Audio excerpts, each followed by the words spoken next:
October 28th, 2010 was the best day of my life. Why? It was the day when my devilishly naughty nephew decided to descend upon us and bless our lives with pure joy and happiness. On the very same day, while I was returning from the hospital, I came across a sight which now is very common to us. A child in ragged, tattered clothes knocked on my car window. 5 fingers of his palm were missing, and he put this palm in front of me and said, "Uncle, I haven't eaten from 2 days. Uncle, some money. Uncle." I don't know why, but that day, the sight of that child beggar affected me so much. It wrenched my heart out. I couldn't figure out what was the difference between my nephew and this child beggar. Why does my nephew get to have the opportunities and the privileges which are denied to this child beggar? In fact, what's his fault? What is the fault of this child beggar? Good afternoon, O learned men and women. Today I am not here as a pedagogue to teach you about child begging or what actions you need to take.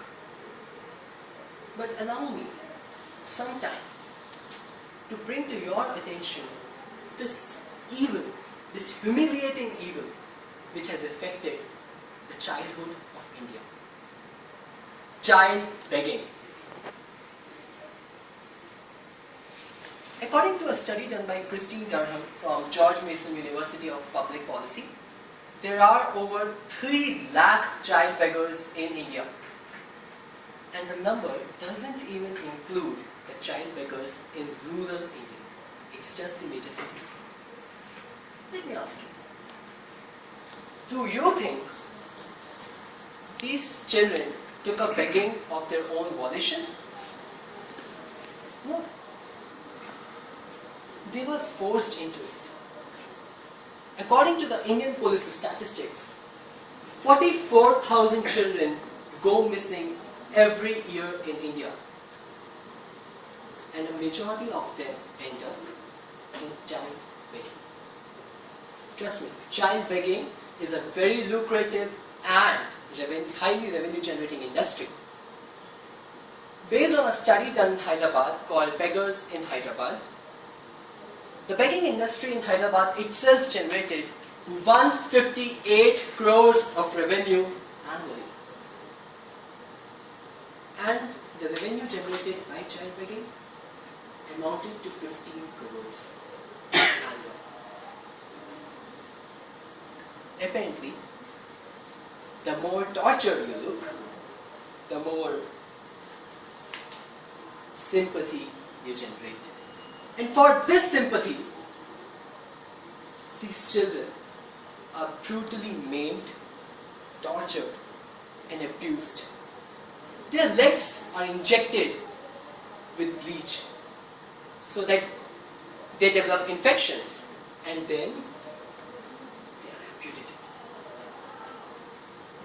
Their legs are amputated, and these children are pushed into begging to beg for 15 to 16 hours a day for 7 days a week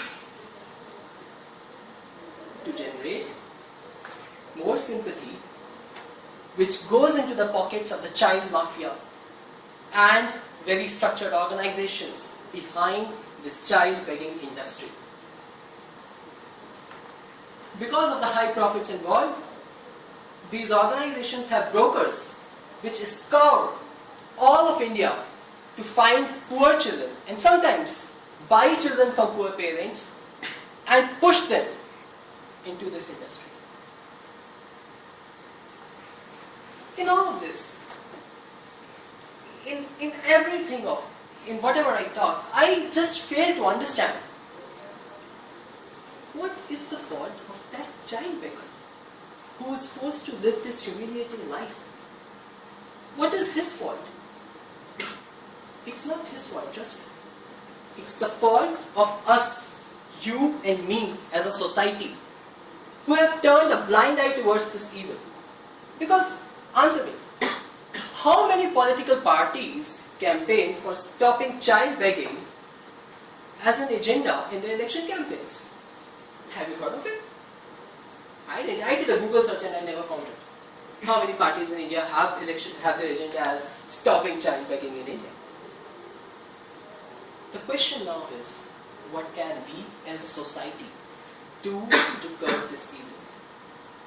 And any action we take has to be a collective, organized effort. Because helping one individual child at a time is not going to help anybody at all. So what can we do?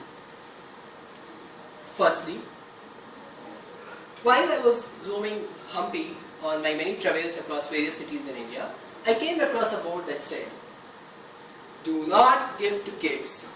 You are ruining their lives." And I completely agree. Whatever happens, don't give money to children. Because ultimately, it's not the child who gets benefited by it. It's the people behind him. And if our sympathy is what they are preying on, our generosity is what they are preying on, then let's put a lid on it.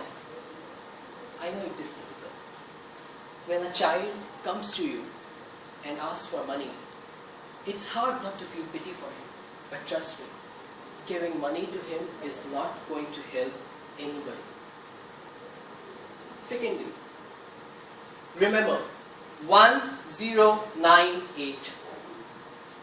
1098 is the helpline number for Childline India, an organization dedicated to help street children and child beggars across India. They have many centers in Bangalore and across 230 cities all over India. Whenever you see a child beggar and you're convinced that he is being forced into child begging, please call them Childline India. It is high time that we, as a society, take up a collective action against child begging and stop this evil. Because ultimately, what's the baseline question here? What does India see its future as? A well-educated world leader, or